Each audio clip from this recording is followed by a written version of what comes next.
Assalamualaikum warahmatullahi wabarakatuh, Miss Dia and friends. Today I will to present my presentation to fulfill my ujian tengah semester genap. This is mata kuliah Quantitative and Neural Analysis. The next one,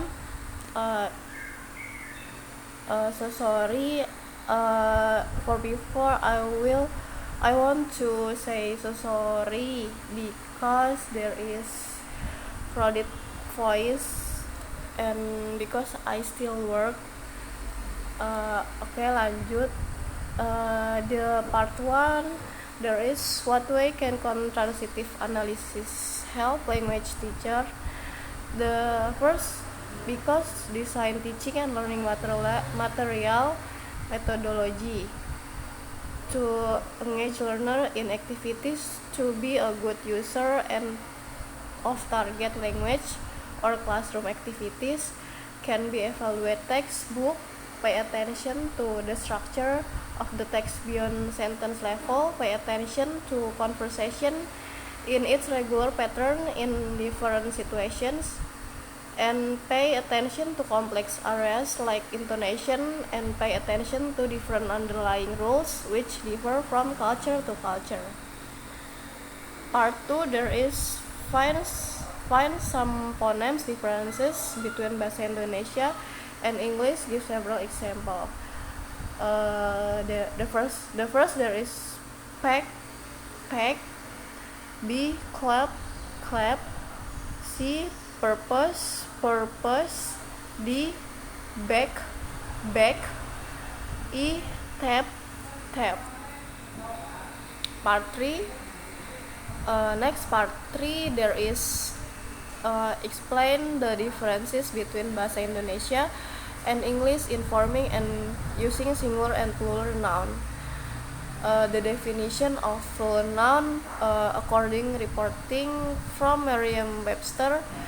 Plural nouns are nouns that are used to show that there is more than one object.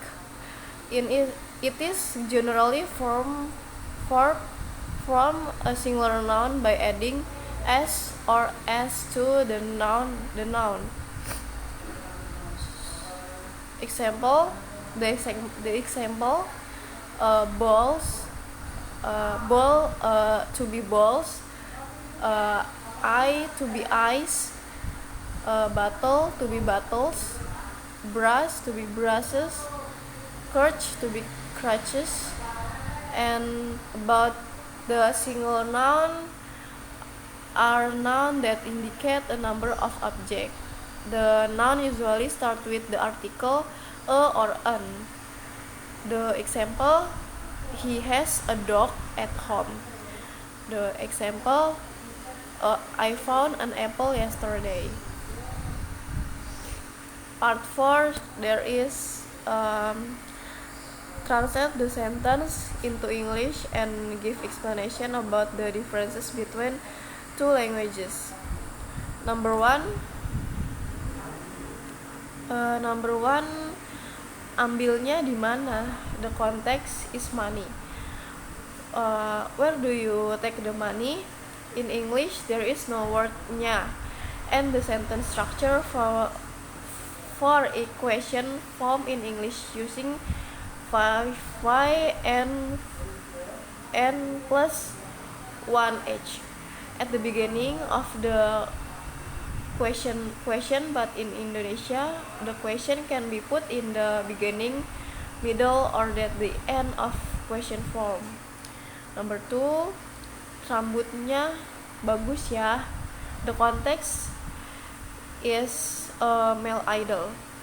Her hair is good. This is sentence using passive voice.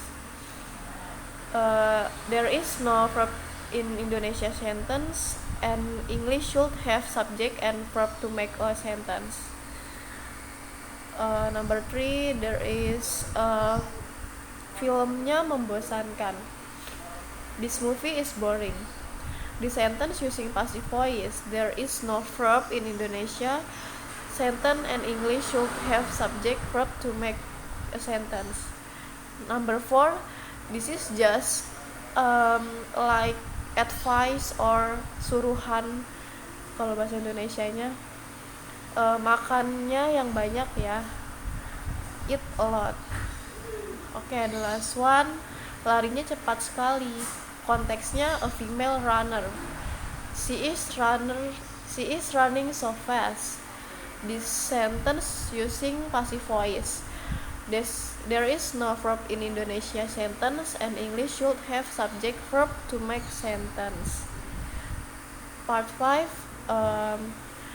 explain the differences between the two languages in terms of addressing someone. In English, for addressing someone, either for someone from is older, younger, or the same age, for all they use you to address singular person or they to address plural persons. In Indonesia, for addressing someone older and younger is different.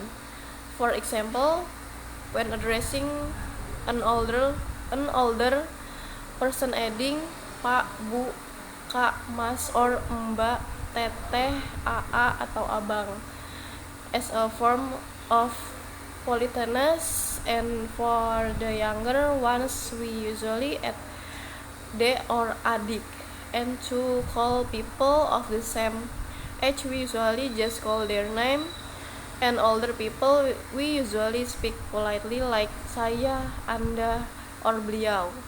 For informal languages, usually aku or kamu. This all about my presentation. Thank you. Wassalamualaikum warahmatullahi wabarakatuh.